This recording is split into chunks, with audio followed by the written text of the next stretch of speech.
हरिः ओम श्री गुरुभ्यो नमः.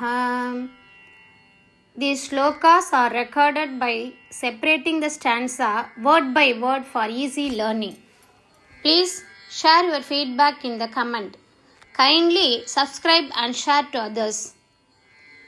Om Namo Bhagavate Vasudevaya. Om Namo Narayanaya. Shriman ನಾರಾಯಣೀಯಂ ದಶಕಂ 35 ಶ್ಲೋಕ 2. ಸುಗ್ರೀವೇಣ ಅನುಜ ಉಕ್ತ್ಯಾ. ಸುಗ್ರೀವೇಣ ಅನುಜ ಉಕ್ತ್ಯಾ. ಸುಗ್ರೀವೇಣಾನುಜೋಕ್ತ್ಯಾ. ಸುಗ್ರೀವೇಣಾನುಜೋಕ್ತ್ಯಾ. ಸಭಯಂ ಅಭಿಯತ. ಸಭಯಂ ಅಭಿಯತ. ಸಭಯಮಭಿಯತ. ಸಭಯಮಭಿಯತ. ವ್ಯೂಹಿತಾಂ ವಾಹಿನೀಂ ತಾಂ. ವ್ಯೂಹಿತಾಂ ವಾಹಿನೀಂ ತಾಂ. ಸುಗ್ರೀವೇಣಾನುಜೋಕ್ತ್ಯಾ. ಸಭಯಮಭಿಯತ. ವ್ಯೂಹಿತಾಂ ವಾಹಿನೀಂ ತಾಂ. ಸುಗ್ರೀವೇಣಾನುಜೋಕ್ತ್ಯಾ. ಸಭಯಮಭಿಯತ. ವ್ಯೂಹಿತಾಂ ವಾಹಿನೀಂ ತಾಂ. ವೃಕ್ಷಾಣಾಂ ವೀಕ್ಷ್ಯ. ವೃಕ್ಷಾಣಾಂ ವೀಕ್ಷ್ಯ ದಿಕ್ಷು ದ್ರುತಂ ಅಥ. ದಿಕ್ಷು ದ್ರುತಂ ಅಥ. ವೃಕ್ಷಾಣಾಂ ವೀಕ್ಷ್ಯ ದಿಕ್ಷು ದ್ರುತಮಥ. ವೃಕ್ಷಾಣಾಂ ವೀಕ್ಷ್ಯ ದಿಕ್ಷು ದ್ರುತಮಥ. ದಯಿತಾ ಮಾರ್ಗಣಾಯ ಅವನಮ್ರಾಂ. ದಯಿತಾ ಮಾರ್ಗಣಾಯ ಅವನಮ್ರಾಂ. ವೃಕ್ಷಾಣಾಂ ವೀಕ್ಷ್ಯ ದಿಕ್ಷು ದ್ರುತಮಥ ದಯಿತಾಂ ಮಾರ್ಗಣಾಯಾವನಮ್ರಾಂ. ವೃಕ್ಷಾಣಾಂ ವೀಕ್ಷ್ಯ ದಿಕ್ಷು ದ್ರುತಮಥ ದಯಿತಾ ಮಾರ್ಗಣಾಯಾವನಮ್ರಾಂ.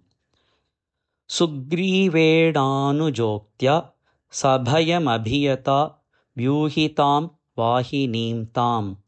ವೃಕ್ಷಾಣಾಂ ವೀಕ್ಷ್ಯ ದಿಕ್ಷು ದ್ರುತಮಥ ದಯಿತಾ ಮಾರ್ಗಣಾಯಾವನಮ್ರಾಂ. ಸುಗ್ರೀವೇಣಾನುಜೋಕ್ತ್ಯಾ. ಸಭಯಮಭಿಯತ. ವ್ಯೂಹಿತಾಂ ವಾಹಿನೀಂ ತಾಂ. ವೃಕ್ಷಾಣಾಂ ವೀಕ್ಷ್ಯ ದಿಕ್ಷು ದ್ರುತಮಥ ದಯಿತಾ ಮಾರ್ಗಣಾಯಾವನಮ್ರಾಂ. ಸಂದೇಶಂ ಚ ಅಂಗುಲೀಯಂ. ಸಂದೇಶಂ ಚ ಅಂಗುಲೀಯಂ. ಸಂದೇಶಂ ಚಾಂಗುಲೀಯಂ. ಸಂದೇಶಂ ಚಾಂಗುಲೀಯಂ. ಪವನಸುತಕರೆ ಪ್ರಾದಿಶಃ. ಪವನಸುತಕರೆ ಪ್ರಾದಿಶಃ. ಮೋದಶಾಲಿ. ಮೋದಶಾಲಿ. ಸಂದೇಶಂ ಚಾಂಗುಲೀಯಂ. ಪವನಸುತಕರೆ ಪ್ರಾದಿಶೋ ಮೋದಶಾಲಿ.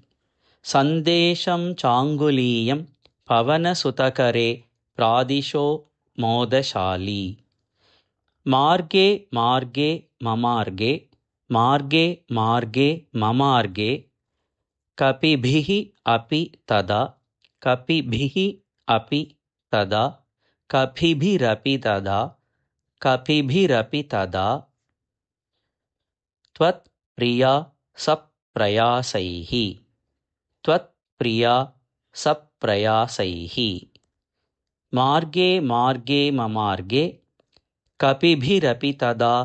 ತ್ವತ್ಪ್ರಿಯಾ ಸಪ್ರಯಾಸೈಃ. ಮಾರ್ಗೆ ಮಾರ್ಗೆ ಮಮಾರ್ಗೆ. ಕಪಿಭಿರಪಿ ತದಾ. ತ್ವತ್ಪ್ರಿಯಾ ಸಪ್ರಯಾಸೈಃ.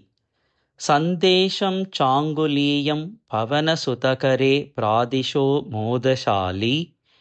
ಮಾರ್ಗೆ ಮಾರ್ಗೆ ಮಮಾರ್ಗೆ. ಕಪಿಭಿರಪಿ ತದಾ. ತ್ವತ್ಪ್ರಿಯಾ ಸಪ್ರಯಾಸೈಃ. ಸಂದೇಶಂ ಚಾಂಗುಲೀಯಂ. ಪವನಸುತಕರೆ ಪ್ರಾದಿಶೋ ಮೋದಶಾಲಿ. ಮಾರ್ಗೆ ಮಾರ್ಗೆ ಮಮಾರ್ಗೆ. ಕಪಿಭಿರಪಿ ತದಾ. ತ್ವತ್ಪ್ರಿಯಾ ಸಪ್ರಯಾಸೈಃ. ಸುಗ್ರೀವೇಣಾನುಜೋಕ್ತ್ಯಾ. ಸಭಯಮಭಿಯತ. ವ್ಯೂಹಿತಾಂ ವಾಹಿನೀಂ ತಾಂ. ವೃಕ್ಷಾಣಾಂ ವೀಕ್ಷ್ಯ ದಿಕ್ಷು ದ್ರುತಮಥ ದಯಿತಾ ಮಾರ್ಗಣಾಯಾವನಮ್ರಾಂ. ಸಂದೇಶಂ ಚಾಂಗುಲೀಯಂ. ಪವನಸುತಕರೆ प्रादिशो मोदशाली मार्गे मार्गे ममार्गे कपिभिरपि तदा त्वत्प्रिया सप्रयासैः सुग्रीवेणानुजोक्त्या सभयमभियता व्यूहितां वाहिनीं तां वृक्षाणां वीक्ष्य दिक्षु द्रुतमथ दयिता मार्गणाया वनं राम सन्देशं चाङ्गुलीयं पवनसुतकरे प्रादिशो मोदशाली मार्गे मार्गे ममार्गे कपिभिरपि तदा त्वत्प्रिया सप्रयासैः सुग्रीवेणानुजोक्त्या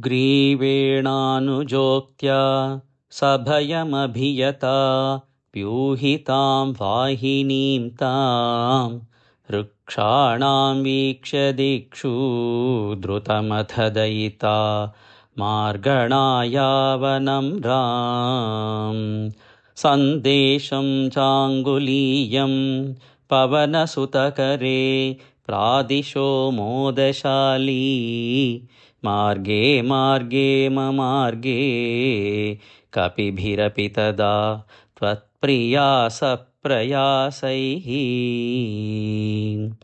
सुग्रीवेणानुजोक्त्या